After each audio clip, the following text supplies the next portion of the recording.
تو امیر المومنین میرا تو یہ حق بنتا ہے کہ میں اس مسلمان کا قرض معاف کر دوں، اس لیے کہ میرے دل میں بھی یہ خیال آیا کہ اگر میں معاف نہ کرتا تو کل کو دنیا یہ کہتی کہ رسول اللہ کے غلاموں میں معاف کرنے کا جذبہ بھی چلا گیا۔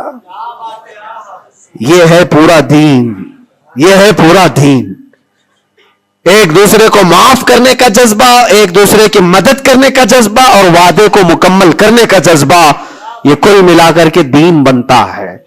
عزیزان گرام وقار، آج جن حالات سے ہم گزر رہے ہیں، ہمارے درمیان نفرتوں کی دیواریں کھڑی ہیں، ایک دوسرے کو سلام کرنے سے بھی کتراتے ہیں، جبکہ مسجد کی صفوں میں شانے سے شانہ لگا کر کھڑے ہوتے ہیں۔ پھر وہ کون سا جذبہ ہے جو مر گیا ہے یا ختم ہونے کو آ گیا ہے؟ زندہ کرو۔ ہم اس نبی پاک صلی اللہ تعالیٰ علیہ وسلم کی امت میں ہیں، اس نبی پاک صلی اللہ تعالیٰ علیہ وسلم کی امت ہے جہاں ہماری جان جا رہی ہو لیکن میرے پڑوس میں کوئی پیاسا ہو تو ہم پانی نہ پی کر اسے پانی پلا دیتے ہیں۔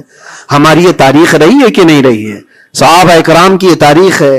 مدینہ طیبہ کو جا کر دیکھ لینا، نبی پاک صلی اللہ تعالیٰ علیہ وسلم کے اس پاک زندگی میں ایسا بھی تھا کہ ایک صحابی کے گھر گوشت کا تحفہ آیا، بھنا ہوا گوشت تھا، کسی نے دیا، انہوں نے یہ سوچ کر کے بغل میں دے دیا مجھ سے زیادہ بھوکے میرے پڑوسی ہیں، پڑوسی نے یہ سوچا مجھ سے زیادہ میرا پڑوسی بھوکا ہے، وہ گوشت کی بھنی ہوئی سری بکری کی مدینے میں ایک رات میں سب گھروں میں گھومتی گھومتی اسی پہلے صحابی کے گھر آ گئی۔ ہر ایک کو یہ خیال تھا مجھ سے زیادہ حق اس کا ہے، ہر ایک کو یہ خیال تھا مجھ سے زیادہ اس کا حق ہے۔ عزیزان گرامی وقار، آج جو حالات ہیں وہ بہت بدلے ہوئے لگتے ہیں، بہت بدلے ہوئے لگتے ہیں کہ ہر ایک کو یہ لگتا ہے سب سے زیادہ حقدار میں ہوں، مجھ پر ہی رحم ہونا چاہیے، میری مدد ہونی چاہیے، دوسرے کی ہو یا نہ ہو۔ یہ تمام باتیں صرف اس لیے کہہ رہا ہوں کہ ائمۃ المسلمین اور عامتہم جو حدیث پاک میں آیا ہے، مسلمانوں کے امام، مسلمانوں کے لیڈر، ان کے بارے میں خیر خواہی کرنا یہ بھی دین ہے۔ اور آج تو جن حالات کو دیکھ رہے ہیں ہم، الیکشن کا ماحول ہے، ہر ایک کی نظر لوگوں کے صرف ووٹ پر لگی ہوئی ہے، اور پھر اس کے بعد پتہ نہیں 5 سال تک تو ڈھونڈتے رہو، پتہ بھی نہیں ملتا۔ لیکن ان حالات میں مسلمانوں کو یہ چاہیے کہ وہ اپنے حق رائے دہی کا پورا استعمال کریں۔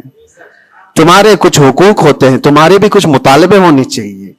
ہر قوم آج ووٹ دینے سے پہلے اپنے مطالبے رکھتی ہے کہ ہمارے محلہ بڑا خستہ حال ہے، اس کی گٹر بنا دو، اس کے فلاں کر دو، بجلی پانی صحیح کر دو۔ یہ ضروریات زندگی کے مطالبے تو رکھتی ہی ہے، مسلمانوں کے مطالبے کہاں چلے گئے؟ ہمارے حقوق کے بارے میں کبھی بات کیوں نہیں رکھی جاتی؟ اسی لیے میرے عزیزو، میرا مشن تو صرف اتنا ہے، ہمارا لیڈر وہی ہے جو ناموس رسالت کے لیے کھڑا رہتا ہے۔ ہم اس کو لیڈر بھی مانتے ہیں جو میرے پاقا صلی اللہ تعالیٰ علیہ وسلم کی عزت کے لیے کھڑا رہے، اس لیے کہ میرے عزیزو ہمارا پورا ایمان یہی ہے، ہمارا پورا ایمان یہی ہے۔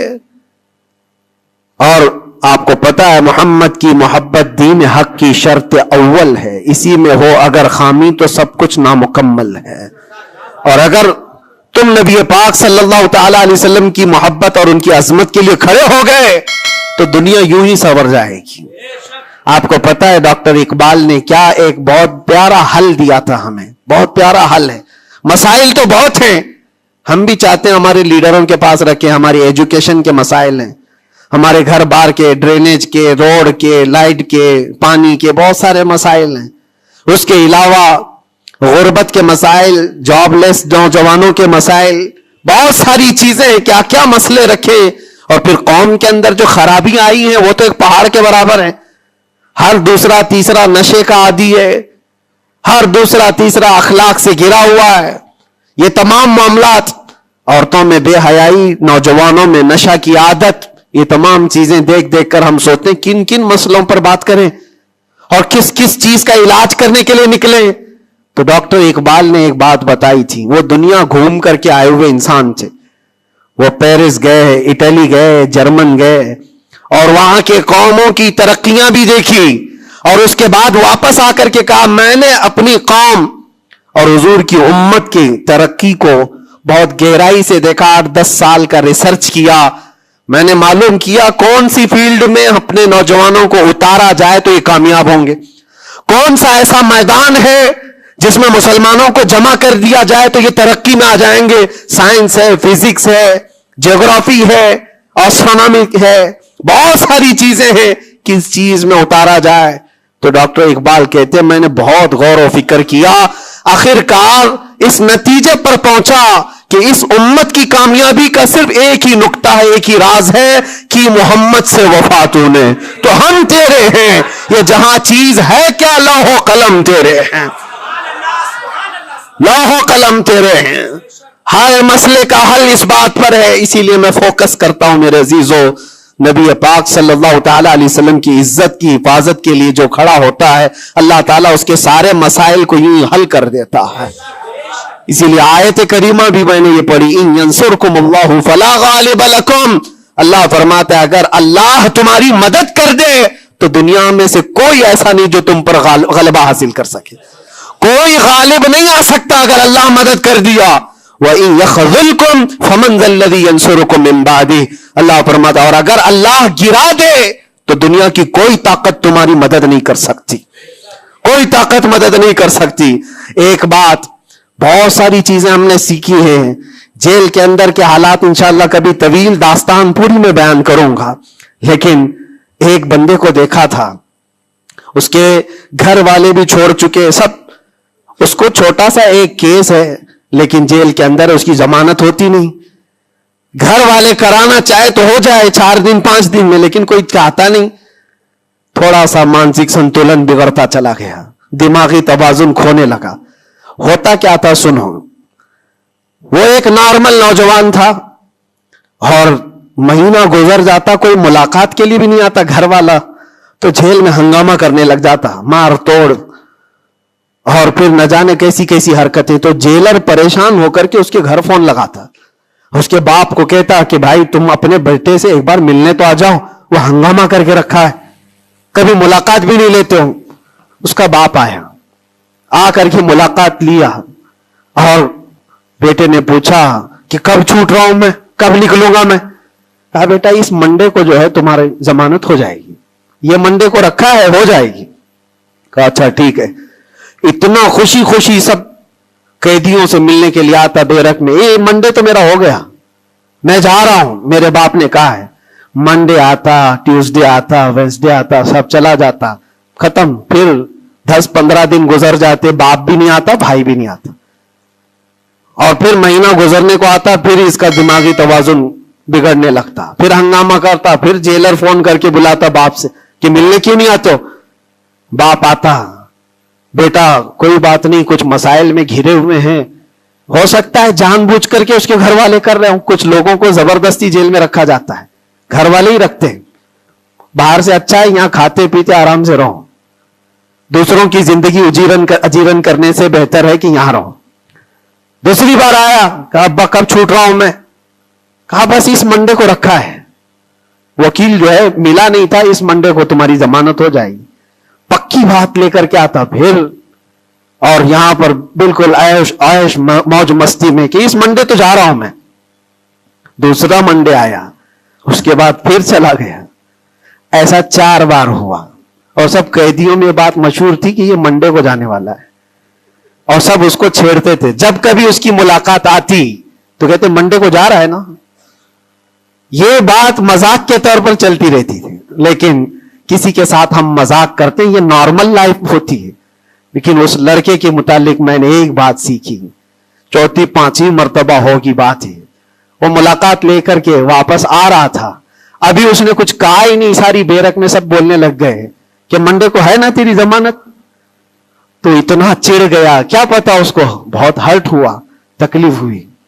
اس نے گرج کر کے چیخ کر کے کہا, گالی دے کر کے کہا قیدیوں کو کہ تم سب گھرے ہوئے لوگوں, ایک بات میری سن لو, خدا جس دن میرا لکھ دے, جس دن لکھ دے, اس دن سب کے منہ تمہارے کالے ہوں گے اور کوئی مجھے دروازے میں اندر نہیں رکھ سکتا.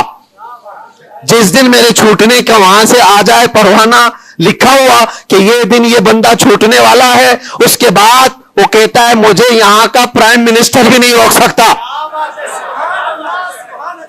میں نے دیکھا اتنا یقین ہے اس کو.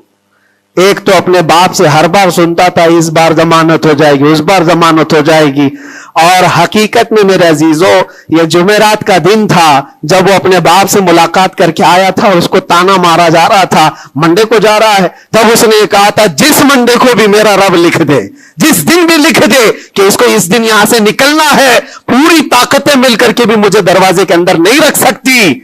اتفاق کی بات ہے اسی منڈے کو اس کی ضمانت بھی ہو چکی تھی. وہ جا بھی رہا تھا، بسترے اٹھایا، سارا سامان اٹھایا اور سب کو پلٹ کر کہنے لگا دیکھا حقیقت میں جو بیل ملتی ہے، جو ضمانت ملتی ہے وہ رب ذوالجلال کے فیصلوں سے ہوتی ہے.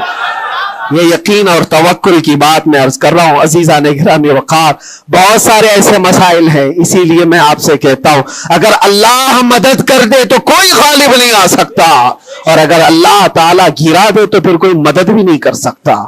اسی لیے اللہ تبارک و تعالیٰ کی مدد کس کے لیے آتی ہے وہ بھی قرآن کہتا ہے وَكَانَ حَقًّا عَلَيْنَا نَصْرُ الْمُؤْمِنِينَ. ہم نے اپنے اوپر لازم کر لیا ہے کہ ایمان والوں کی مدد کریں گے. اور ایمان والا ہے کون؟ لا يؤمن احدكم حتى اكون احب اليه من والده وولده والناس اجمعين. میرے آقا فرماتے ایمان کامل اس کا ہے جو ساری دنیا سے زیادہ مجھ سے محبت کرتا ہے. مفہوم حدیث عرض کر رہا ہوں، اپنے ماں باپ، اپنے اولاد، اپنے مال دولت، سارے انسانوں سے زیادہ اللہ کے رسول سے محبت کرتا ہے تو اس کا ایمان کامل ہے. اور جس کے ساتھ ایمان کامل ہوگا اس سے اللہ کی مدد آئے گی، اس پر اللہ کی مدد آئے گی. میرے عزیزو بظاہر حالات اگر کسی کے ساتھ خراب ہو جائیں تو یہ مت سمجھ جانا. میں اکثر ایک بات محسوس کرتا تھا کہ ظالموں نے جس انداز میں بے قصور لوگوں کو بھی قید کیا اور ہمیں بھی زبردستی جن حالات سے گزارا گیا، پھر کبھی عرض کروں گا انسانی فطرت ہے، کبھی کبھار بکھر جاتے ہیں. تقاضۂ بشریت کے اعتبار سے گھبراہٹ تو ہمیں بھی ہوتی تھی. پھر تاریخ یاد آتی میں پہلا تھوڑی نہ ہوں. سیدنا حضرت مظفر حسین کچوچوی رحمت اللہ علیہ فرماتے تھے مظفر کو مقید نہ سمجھ ایسے یاد، میری اسیری بھی سنت آبائی ہے. میرا یہ قید ہونا بھی میرے آبا و اجداد کی سنت ہے. بزرگان دین گئے ہیں اور جیلوں میں رہے اور واپس نکلے، لیکن ایک بات ہمیشہ یاد رکھو، اسلام زندہ ہوتا ہے بس. قربانیاں رائے گاہ نہیں جاتی، ضائع نہیں ہوتی. اللہ تعالیٰ کی مدد جس کے ساتھ ہے تو بظاہر حالات میں ایسا ہوگا. مجھے اچھی طرح سے پتا ہے، پہلے بھی معلوم تھا، میں نے تقریروں میں بہت کہا بھی تھا کہ مجھے اچھا معلوم ہے کہ میری تقریروں کا انجام کیا ہونے والا ہے، نتیجہ کیا ہونے والا ہے. مجھے کیسی کیسی دھمکیاں پہلے بھی دی گئی ہیں، ابھی بھی ہے. آنے سے پہلے بھی کچھ لوگوں نے کہا تھا اتنا لمبا ہم نے کٹا دیا، اب تو بھول جاؤ گے، وہ شعر پڑھو گے، یہ شعر پڑھو گے، کیسی تقریریں کرو گے. ہم نے کہا میرے عزیزو آپ کیا سمجھتے ہو، مچھلی کے تیرنا ختم ہو سکتا ہے، پرندے کا اڑنا ختم ہو سکتا ہے، شیر کا شکار کرنا ختم ہو سکتا ہے. وہ تو جانور ہے، ان کی فطرت نہیں ختم ہوتی. میں غلام مصطفیٰ ہوں، میری فطرت کیا ختم ہوگی؟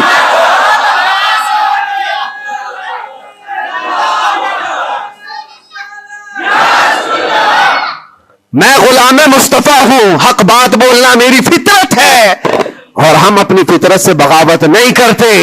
اور یہ 8 مہینے نہیں 8 سال بھی رہے، اس کے بعد نکالیں ہم وہی بات کہیں گے جو میرے مصطفیٰ کی عزت کی بات ہوگی.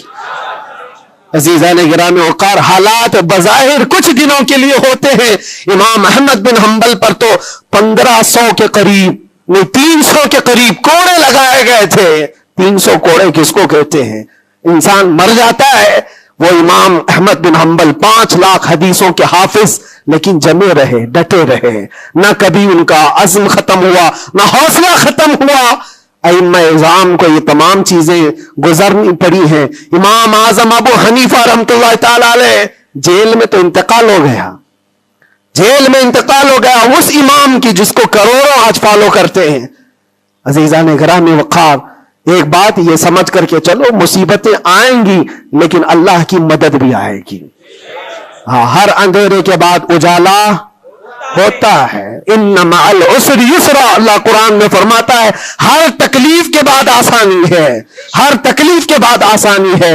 اور میں تو ذہن میں یہ پریپیئر کر کے رکھا تھا، ذہن میں دماغ میں یہ بات بٹھا کر رکھا تھا، آزاد ہونا نہ ہونا یہ اللہ کی مرضی پر ہے، لیکن اگر مر کر کے میری لاش بھی باہر آتی تب بھی مجھے اس بات کا اطمینان تھا جو بات ہمیں کہنی تھی وہ ہم کہہ چکے۔ انشاءاللہ رب تبارک و تعالی ہماری ان باتوں کو بچوں تک یہ محفوظ بھی کرائے گا۔ اور مجھے تو باہر کی خبریں زیادہ نہیں ملتی تھی کہ یہاں لوگوں کے دلوں میں کیا جذبات ہیں، بچوں کے دلوں میں کیا جذبات ہیں، لیکن قیدی جب جاتے تھے چھٹی پر 4 دن 5 دن اور واپس آتے تو یہی کہتے ڈسکس تو ہمارا کچھ نہیں ہوتا، آپ کے بارے میں ہمارا خاندان پوچھتا رہتا ہے۔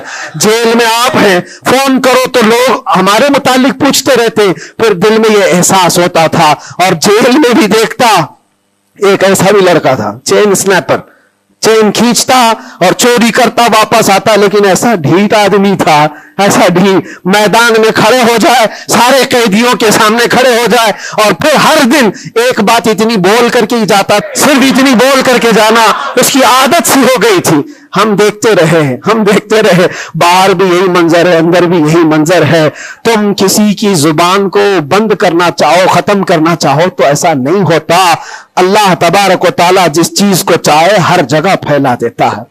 پھر یہ احساس ہوا میرے عزیزوں، تبلیغ اسلام صرف ہم ذریعہ ہوتے ہیں پہنچانا، میرے رب کی شان ہے، میرے رب کی شان ہے۔ اور حقیقت میں آپ کو بتاؤں، دلوں کو اپنی طرف مائل کرنا یہ ہم میں سے کسی کے اندر طاقت نہیں ہے۔ آج ہزاروں لاکھوں جو مجھے سننا چاہتے ہیں، اس میں بظاہر میرا کوئی کمال نہیں، بات ان کی کرو اور ہر دل پہ راج کرو، ان کی بات کرو۔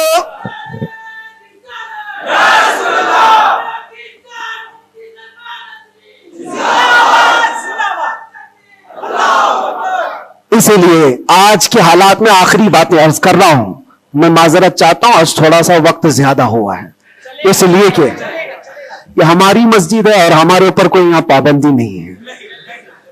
یہاں پر الحمدللہ جو لوگ بیٹھے ہیں 8 مہینے کے بعد سن رہے، 9 مہینے کے بعد سن رہے ہیں، تو تھوڑی کسر میں بھی نکال لوں، اس لیے میں تھوڑا زیادہ وقت آپ کے ساتھ لے رہا ہوں۔ ان حالات کے ساتھ جو آپ کو فیصلہ لینا ہے میرے عزیزوں، سوچ سمجھ کر کے اپنا مطالبہ بھی تو رکھو، اپنا مطالبہ بھی رکھو کہ ہم ان لیڈروں کے ساتھ کھڑے ہیں جو 500 روپے بانٹ کر کے گلے میں پٹے ڈلوا کر کے ہمیں نعرے لگوا کر کے گھما لے، بس نہیں۔ ہمارا مقصد اور ہمارا مطالبہ اتنا ہو، ان حکام ان لیڈروں کے پاس یہ بات رکھو، میرا گھر میرا محلہ نہ بنا پایا تو کوئی بات نہیں، لیکن اتنا وعدہ کرو کہ میرے مصطفیٰ کی عزت پر جب بات آئے تو تم ڈٹ کر کھڑے رہو گے۔ یہ گستاخیوں کا ماحول ختم ہونا چاہیے کہ نہیں ہونا چاہیے؟ اسی لیے میرے عزیزوں، اور بظاہر ہماری بات یہ ہے کہ ہم